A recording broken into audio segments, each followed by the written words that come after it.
Attention और first time home buyers, ये video specially आपके लिए है।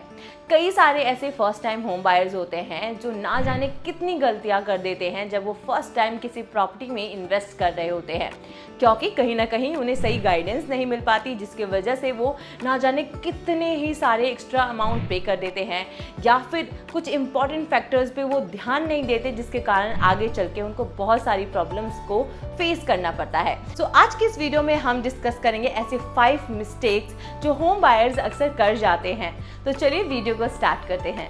सो हेलो एवरीवन, कैसे हैं आप सभी and once again welcome back to our YouTube channel के बायर्स क्लब। सो बेसिकली आज की वीडियो और भी ज़्यादा इंटरेस्टिंग है अदर वीडियो से, क्योंकि आज हम फर्स्ट टाइम होम बायर्स जो गलतियां कर देते हैं प्रॉपर्टी खरीदते वक्त, या फिर कोई भी इन्वेस्टर प्रॉपर्टी खरीदते वक्त कुछ मिस्टेक्स कर देते हैं, उसकी बात करेंगे। तो टोटल 5 ऐसे मिस्टेक्स हम आज के इस वीडियो में देखेंगे जो होती है फर्स्ट टाइम होम बायर्स से।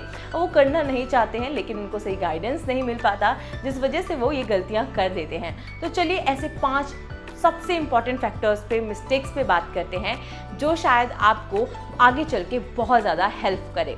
तो चलिए फर्स्ट मिस्टेक की बात करते हैं जो अक्सर होम बायर्स कर जाते हैं कि हमेशा घर खरीदते वक्त या फिर किसी भी प्रॉपर्टी में इन्वेस्ट करते वक्त बिल्डर की रेपुटेशन मार्केट में कैसी है वो चेक नहीं करते, जिसकी वजह से आगे चल के उनको बहुत सारी प्रॉब्लम्स को फेस करना पड़ता है।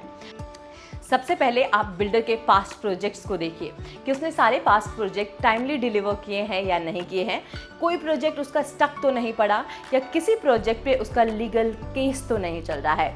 मार्केट में उसकी रेपुटेशन उसने कैसी बनाई है वो हमेशा पता चलता है उसके पास्ट प्रोजेक्ट से। तो बिल्डर के पास्ट प्रोजेक्ट को चेक करना बिल्कुल ना भूले। देन उसके बाद उसने टाइमली कितने प्रोजेक्ट डिलीवर किए हैं वो देखिए, उसने जो जो प्रॉमिसेस किए हैं क्या उसने होम बायर्स को या फिर प्रॉपर्टी बायर को कंप्लीट करके दिए हैं या नहीं दिए हैं, और पास्ट में जितने भी प्रोजेक्ट हैं उसकी मेंटेनेंस कैसी है। प्रोजेक्ट तो टाइम पे डिलीवर कर देते हैं लेकिन उसकी मेंटेनेंस, उसकी कंस्ट्रक्शन क्वालिटीज़ बहुत ख़राब होती है कई सारे बिल्डर्स की। तो आप मेक श्योर उसको चेक कीजिए कि उसकी जितने भी पास्ट प्रोजेक्ट हैं उसकी मेंटेनेंस वो कैसे कर रहे हैं, कंस्ट्रक्शन क्वालिटी उनकी कैसी है। तो ये सभी चेक करना बहुत ज़रूरी होता है। बिल्डर की रेपुटेशन ही इन्हीं सभी चीज़ों से पता चलती है। तो आप हमेशा बिल्डर का रेपुटेशन ज़रूर चेक कीजिए, और इसका पता लगाने का सिर्फ एक तरीका है कि आप बिल्डर के पास्ट प्रोजेक्ट्स को हमेशा गो थ्रू कीजिए, देखिए कहाँ कहाँ बिल्डर ने अच्छे काम किए हैं।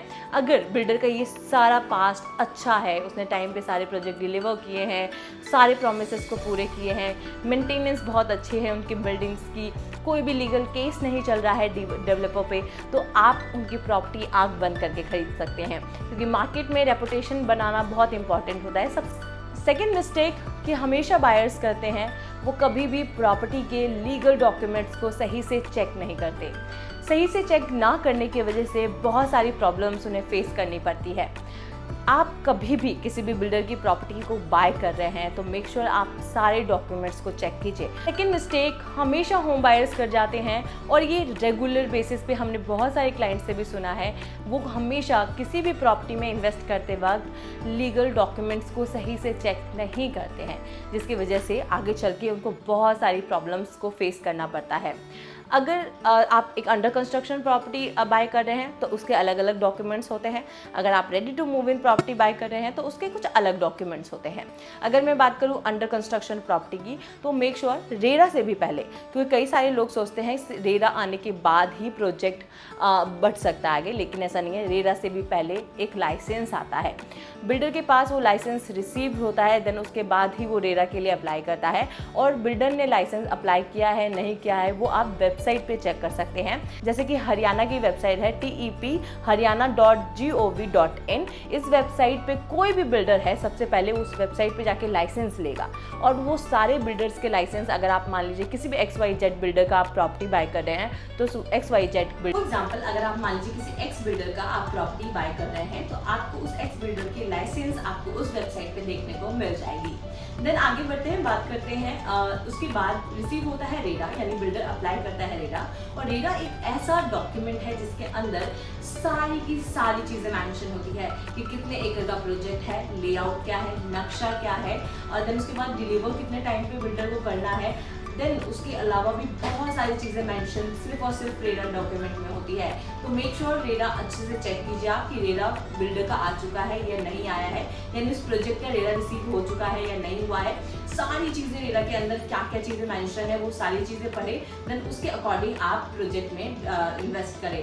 देन उसके बाद ओसी आता है, देन उसके बाद सीसी अप्लाई होता है। देन अगर मैं रेडी टू मूव इन की बात करूँ तो रेडी टू मूव इन में अलॉटमेंट पेपर्स को अच्छे से चेक कीजिए। देन उसके बाद बिल्डर बायर एग्रीमेंट होता है, उसे चेक कीजिए।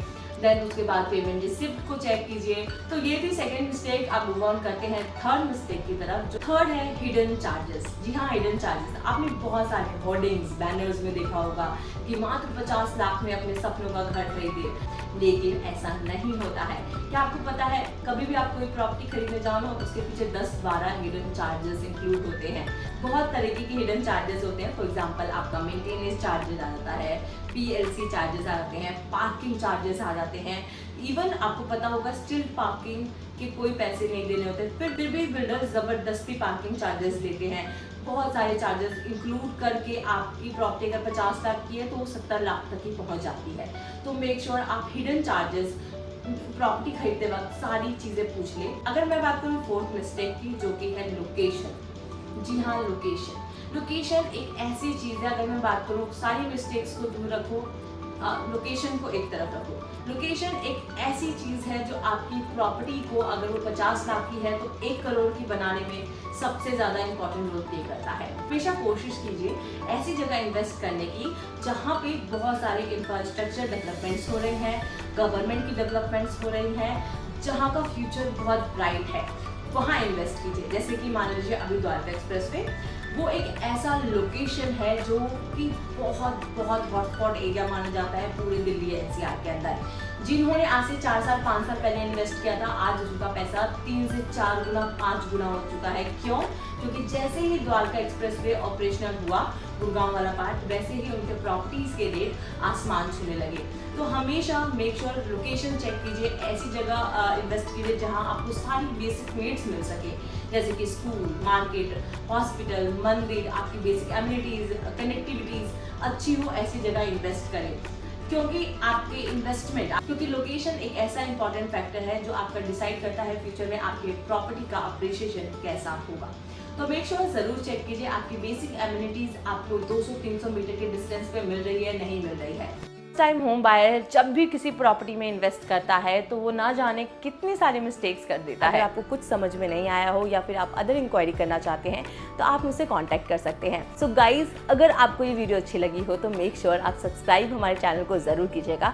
अगर आपके नियर डियर फ्रेंड्स फैमिली एक अच्छा अपार्टमेंट सर्च कर रहे हैं इन्वेस्टमेंट के पर्पज़ से या फिर रहने के पर्पज़ से, तो आप हमसे कॉन्टैक्ट कर सकते हैं। या फिर आप कमर्शियल में इन्वेस्ट करना चाहते हैं तो हमारे पास आपके लिए बहुत सारे अमेजिंग ऑप्शंस हैं।